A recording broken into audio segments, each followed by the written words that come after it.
Welcome back here with us on Overdrive. The Hyundai Tucson has been around for nearly 2 decades, but it has not managed to garner that much success. But the 2022 version of the Tucson now comes with ADAS features. So should you go out and buy one? Bird has the answer.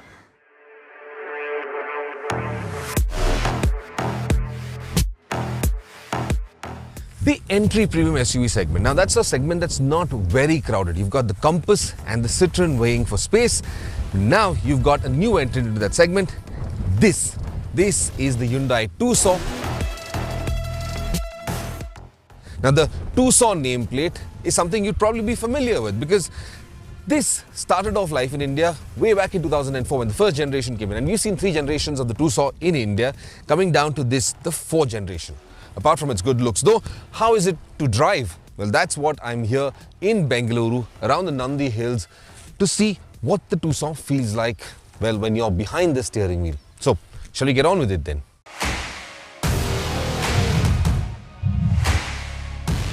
This new SUV has been developed on Hyundai's 3rd generation compact or other N3 platform. Now, what this platform essentially does is it enhances safety, space, comfort, drivability and a host of other features that you would want in an SUV of this order. What makes the Tucson unique in this segment is the fact that it's the only one to offer level 2 advanced driver assistance systems in addition to an all-wheel drive powertrain, and of course you get a choice of both petrol and diesel engines. Now the Tucson that I'm driving, well, this comes with the 2-liter common rail direct injection diesel, and this makes about 186 PS of max power with 416 Newton meters of max torque, which is more than adequate for any driving duties. The petrol on the other hand, well, that's got about 156 PS of max power with 192 Newton meters of max torque, which may not sound like much, but it's more than enough. The Hyundai Tucson will be offered with just 2 transmission options. There is an 8-speed automatic which is mated to the diesel engine, and there's the 6-speed automatic which is combined with the petrol. Previous generations of the Tucson, from what I recollect, had slightly softer suspension settings, so there was a fair amount of front-end dive, body roll that you'd sense in those SUVs. But a lot of those have been ironed out in the new Tucson.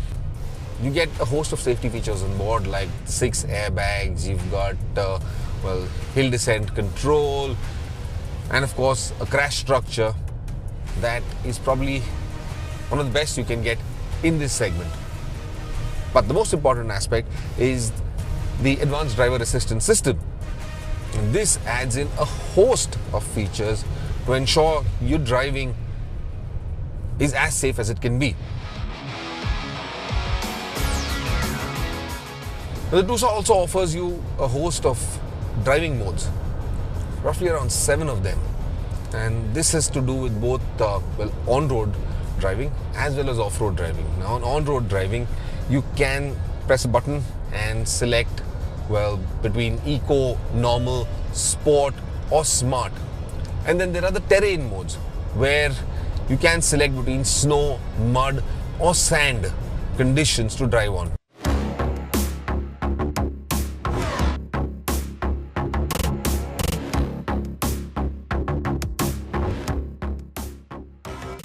The Tucson is about 1.8 meters wide, and on a trail this narrow, that width can get quite tricky. But here's where the cameras effectively come into play and allow you to see where you're going. I'm trying hard to avoid the field that I'm driving right next to. I don't want to kill the crops. But at the same time, I'm trying very hard not to go overboard and slide down that drop. And it's got about 195 mm of ground clearance. That may sound like it's a lot, but do keep in mind that it's also got reasonably long overhangs. So approach and departure angles can be a little tricky. Now here's what I'm trying to do. There's a severe lip in there. Wow, I'm trying not to scrape the underbelly. That means moving through this slowly. Ouch! I did hear a bit of it scrape, but we came away clean. Well, the Tucson makes a very compelling case for itself. If you are looking for a car, did I forget to mention its striking good looks? You're looking for a great cabin space with great interiors. You're looking for, well, good engines, both diesel and petrol, which are refined, frugal, and of course powerful and torquey as well. You're looking for something that offers you, well, all-wheel drive, an all-wheel drive powertrain. You're looking for something that offers you the advanced driver assistance systems and a ton of features which Hyundai traditionally puts into all of its vehicles. Well, the Tucson probably ticks all those boxes for you. Well, we've also exclusively driven the Hyundai Creta, the one that will be coming to India pretty shortly. Don't forget to check that story out on our YouTube channel. That's it then from us on this week's edition of Overdrive. But remember, you can stay in touch with the team through Facebook, Twitter as well as YouTube, and you can follow our latest updates on Instagram. We'll see you next week. Until then, goodbye. Many thanks for watching.